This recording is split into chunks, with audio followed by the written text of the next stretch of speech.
From Fox 5 News, this is Good Day Atlanta at 8 a.m. A double shooting sends 2 people to the hospital. What we know so far as this investigation continues. And today, a criminal trial begins for a man charged in his fiance's death and disappearance. We'll tell you the story he told police when the mother first went missing and her family's plea for justice. Plus this. Well, the partial government shutdown enters another week. I'm Doug Luzader in Washington. We'll have more on efforts to reopen the government coming up. Good morning, everyone. Good Monday morning. Welcome to Good Day Atlanta at 8. I'm Buck Lanford. And I'm Alex Whitler. I hope you all had a great weekend. Did you? I did. How about you? Yeah, it was really nice. Yeah. Let's head on over to Fox 5 Storm Team meteorologist Joanne Feldman, who is giving us an idea of how the weather is going to behave today. It is cold out there, Joanne. It is chilly, and it might be a little shock to the system because we really haven't been quite this cool here, really so far this season. Now, some of you have had temperatures as low as they've been this morning, but I think what's really shocking is the difference in the last 24 hours. A minimum 11-degree drop, but in some cases, many actually, it's been more than a 20-degree difference. This is thanks to yesterday's cold front, which is now leaving us down to 39 as far south as Griffin. We have a temperature just barely above freezing in Blue Ridge, and Atlanta right at 50, but now we're going to start warming up from here.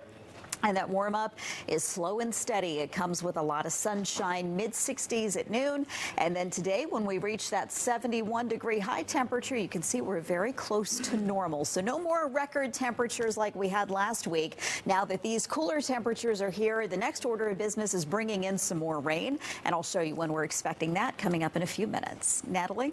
Joanne, thank you. We are taking a look at the downtown connectors. You're moving along the Grady curve from Lincoln Parkway to the Brookwood interchange. It's really moving pretty well so far this morning, about 13 minutes. So no delays. The big 3, these major interstates coming in out of Alpharetta slow. 29 minutes on 400 from Old Milton to the top end, and 19 minutes on 75 from Wade Green, or 85 from Highway 316 to the perimeter. Alex? All right. Thanks, Natalie. It's 8:02 and new from overnight. 2 people were hurt in a double shooting at an apartment complex. This happened late last night on Fairburn Road. Yeah, both victims were taken to Grady Memorial Hospital, and that's where we find Good Day's Mark Tigner. He joins us now with more on the investigation. Mark, good morning. Yeah, good morning to both of you. We do know that one of those victims underwent surgery during the overnight hours. Luckily, the other one was only grazed in the ear. The shots were fired at this apartment complex off the 3300 block of Southwest Atlanta's Fairburn Road. Police responded to the scene around 10:30 Sunday night. When they arrived, they found 2 young men who had been shot. Investigators tell us both of the victims are 20 years old. Paramedics rushed them to Grady for treatment. At last check, one of the victims was in surgery during the overnight hours. He'd been shot in the neck and cheek. The other victim was grazed in the left ear. Detectives don't have much to go on, saying they're not sure what led up to the double shooting or why the gunman opened fire. They also didn't have any kind of suspect or possible getaway car description for us to share with you. Hoping to get an update from Atlanta Police about the investigation and doctors here at Grady about the condition of those victims. If we do get that, we'll let you know right away.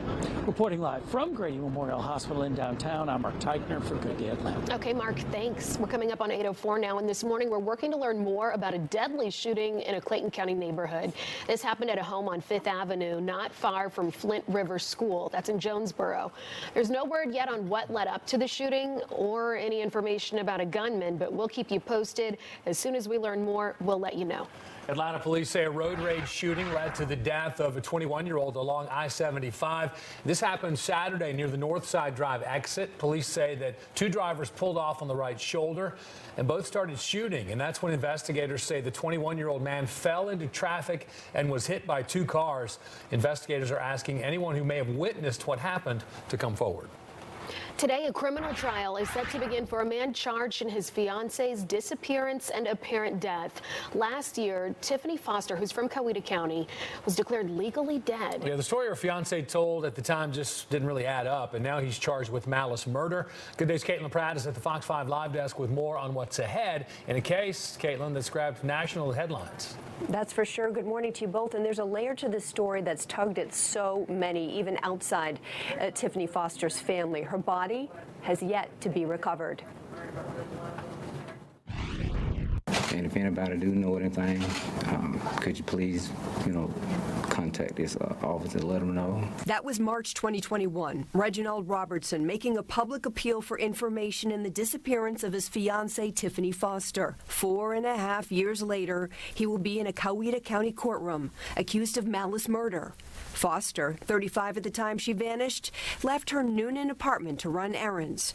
Her car was then discovered in College Park, abandoned, her cell phone and purse left inside. Shortly afterwards, Robertson was slapped with charges for allegedly kidnapping and assaulting her during a fight that happened in November, before Foster's disappearance. Investigators at the time said their work was far from over. They charged 46-year-old Jeremy Walker with concealing Foster's death and stealing her car. He lived in the same apartment complex. He is accused of working directly with Robertson after Foster's killing. It just feels like this dark cloud is just over us. Over the years, Foster's family held rallies asking for prayers and ultimately remembering the mother of three in a special service on the 4th anniversary of her disappearance. My main thing is justice. I really just want justice for my sister, for my family, for her children. And her family still pushing for answers about where Foster is, to have the chance to bring her body home where it belongs. At the Fox 5 Live Desk, I'm Caitlin Pratt for Good Day Atlanta. I can't believe what they're saying that she's accused of doing. That's what East Point City Council candidate Marie Terry's neighbor told us earlier this month after learning Terry had been arrested and charged with 3 counts of child cruelty. According to a warrant, she forced her 3 foster children to eat cat feces and sleep on the basement floor without any bedding. She's also accused of locking them in a dark closet. Now, Terry's attorney calls the allegations false, saying his client has dedicated much of her life to serving children. Well, now to Cobb County, where a dentist who'd been missing for several days has been found safe. Police got the break they were hoping for when a man who recognized her in Marietta called 911. Dr. Melanie Nadler-Litt was reported missing last Tuesday after she didn't show up for work. Later, officers found her phone inside her home and her car was abandoned behind a business off Barrett Parkway. But yesterday afternoon, Billy Robertson spotted her outside the Town Center Mall in Marietta.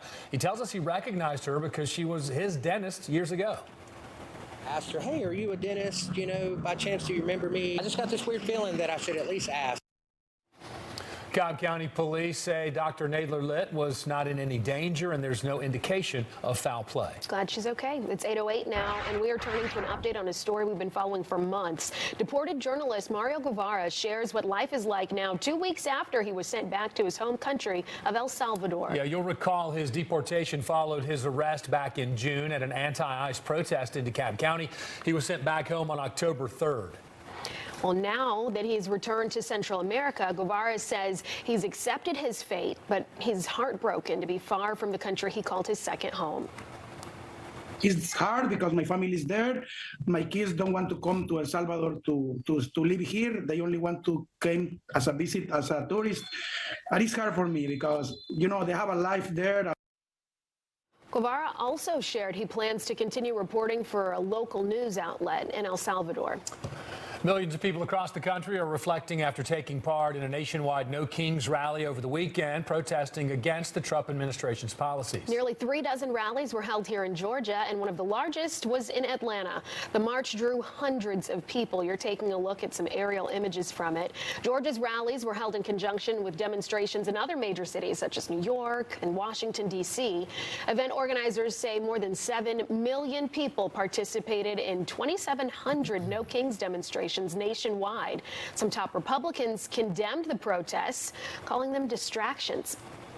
We're paying attention to Capitol Hill now, where most federal workers will remain at home today with little progress to resolve the partial government shutdown. Your Republicans are dangling a concession, but as Fox's Doug Luzada reports from Washington this morning, Democrats are not biting.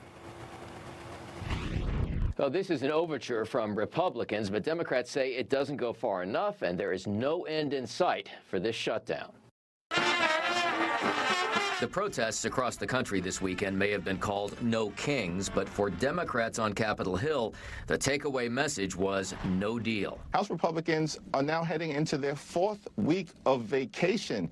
They continue to cancel votes. They have no interest in doing the business of the American people, and that's unfortunate. I think it's a joke. President Trump unimpressed with the protests and still holding firm against Democratic demands to renew Obamacare health subsidies and other spending priorities. They want to spend $1.5 trillion with a T, trillion dollars, giving it to people that came into the country illegally. What Republicans are offering now is a vote on those health subsidies if Democrats agree to a stopgap plan to reopen the government first. Offering a vote in the Senate without a commitment that it would pass, without a commitment that the House would even take it up is an empty offer. And likewise, don't expect Republicans to budge until the government reopens. I refuse to allow us to come back and engage in anything until the government's reopened when the Democrats do the right thing for the people. They're playing politics, and we have to use every ounce of leverage we have to make sure they do the right thing.